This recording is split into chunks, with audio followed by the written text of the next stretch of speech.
Hello viewers, it's still your video mathematics tutor, Emmanuel Johnny.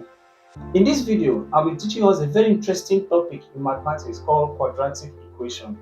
Now, I want you to understand that quadratic equation as a topic cut across almost all other topics in mathematics. For instance, you go to number basis, you will see quadratic.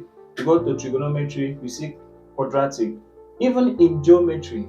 So, it is very important that we understand this concept as it will help us in all other fields or topics in mathematics. Now, under quadratic, we'll be dealing with introduction to quadratic equation.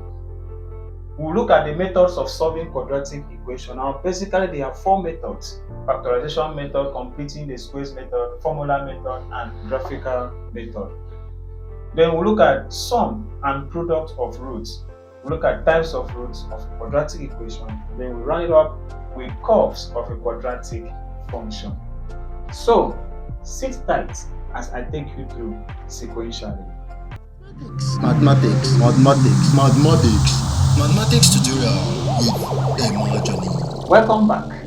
Now, introduction to quadratic equation. Let me begin by saying that when you hear quadratic equation, what comes to your mind? Know that a quadratic equation is an equation of the form ax squared plus bx plus c equals to 0, where a, b, and c are constants. What do I mean? They are constants. In other words, they are real numbers starting from 1. Okay? So which means that this is a number, this is a number, this is a number. But a can never be equals to 0.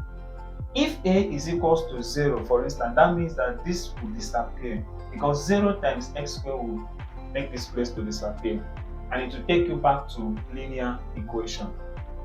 So a, b, and c are constants. An example is I can have x squared plus 7x plus 10 equals to 0. I can also have 2x squared plus 5x plus 3 equals to 0. In other words, here a is represented by 1, here b is represented by 7, and here c is represented by 10.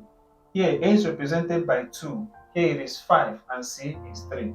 Where this is the first term, the second term, and the third term. So generally, a quadratic is always represented in this form. Let me add that we have what we call quadratic expression and quadratic equation.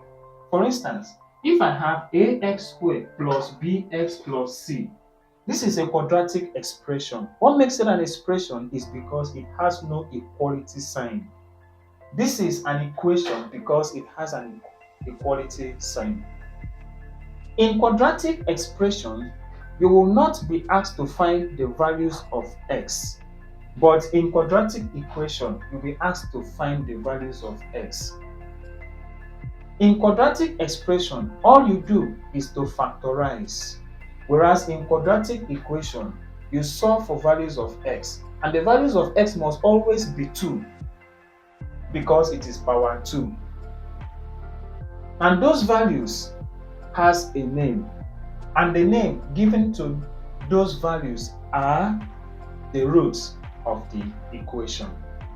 Now, also note this, that the quadratic can also be ax plus c. In other words, ax squared plus c. In other words, it may not be 3 terms like in this case now. It may not be 3 terms. It can even be 2 terms. But the most important thing you must note as a student is that whenever you hear the word quadratic, it must be power 2. Very, very important. So, having learned that, we are going to let you understand that there are basically 4 methods of solving quadratic, like I said in the introductory aspect of the video. And these methods are factorization method. What are the things we expect to see in factorization method? We are going to go straight to that. But I want you to understand that it is not all quadratic that can be solved by factorization method. Hence, we have other methods of solving them. So I'm going to go straight to the methods of solving quadratic equation. Stay tuned. Mathematics tutorial with Emma Johnny.